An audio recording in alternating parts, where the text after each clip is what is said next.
Hello students, standard 6 परिवेश हिंदी पाठमाला एवं अभ्यास पुस्तिका।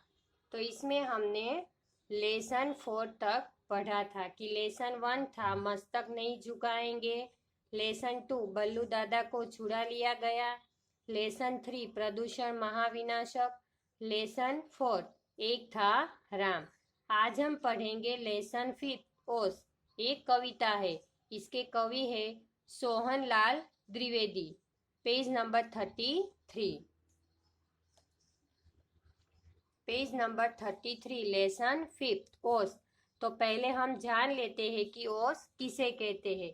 कि आपने जल चक्र भी सुना होगा कि सूरज की गर्मी से के समुद्र, नदी, तालाब आदि का पानी भाप बनकर हवा में घूमता रहता है। भाप यानी वायु बनकर वो हवा में घूमता रहता है।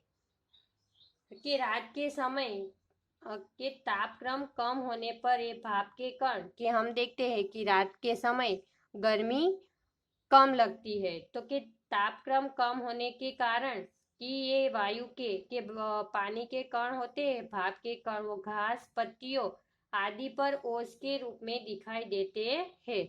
ओस यानी कि पानी की बूंदे। तो कि फूलों, पत्तियां, हरी घास पर बिछी ओस कि पानी की बूंदे होती है। जो पानी की बूंदे होती है ना, उसे क्या बोलते हैं? ओस। कि रात के समय क्या होता है कि रात के समय उन पर बीत जाती है और हम सुबह उठते हैं तो उन पर हमें ओस दिखाई देते हैं। तो प्रस्तावना देखिए कविता की कि इस कविता में कवि ने ओस की खूबसूरती का वर्णन किया है। कि फूल, पत्तियां, हरी घास पर जो पानी की बूंदी है तो एक खूबसूरती का वर्णन किया है। प्रभात की बेला में घास पर, फूल पत्तों पर और वन उपवन में हर और ओस बिखरी हुई है।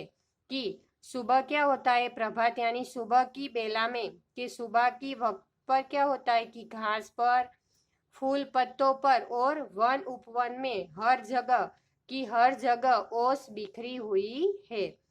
कवि ने भिन्न भिन्न उपमाएं देकर ओस का बहुत ही मनोहारी वर्णन किया है। कि कवि ने ये ओस का है भिन्न भिन्न उपमाएं देकर ये ओस का बहुत ही मनोहारी वर्णन किया है। तो पूरी कविता में है ये ओस का वर्णन किया हुआ है। कि इस कविता में कि कवि ने प्रकृति की सुंदरता को प्रस्तुत किया है। कि कवि को ओस की बूंदे के मोती और हीरे की लड़ियों, हीरे यानी मोतियों की माला की तरह के समान उज्जवल लगती है। कि वो आश्चर्य हो जाते, अचंभित हो जाते हैं कि कौन इन्हें हरी घास पर बिखेर जाता है। कि कभी के जुगनू यानी एक कीड़ा होता है कि वो रात के समय जब उठता है तो पिछले भाग से वो चमक पैदा होती है। कि जब वो कीड़ा रात के समय उठता है तो उसके पीछे चमक पैदा होती है। तो कि जुगनू तो कभी नभ के तारों जैसे वो चमकने वाले कण कवि को लुभा रहे हैं। कौन? ए ओस। कि कवि को उस जोहरी पर हैरानी होती है जो अपने घर के भरे खजाने को फूलों पत्तियों पर लुटा जाता है। कि जोहरी किसे बोलते हैं? कि बहुमूल्य जो रत्नों को परखता है वो जोहरी। कि वो जोहरी होता है वो अपने घर के खजानों को फूलों पत्तियों पर लुटा जाता है। कि ओस की बूंदों की तुलना कवि दिवाली के झगमगाते दियों से करते हुए पूछ रहा है कि वन उपवन में कौन खुशी से सुबह सुबह ये दिवाली मना रहा है। तो भिन्न भिन्न उपमाएं देकर कवि ने कि ओस का ये मनोहारी वर्णन किया है।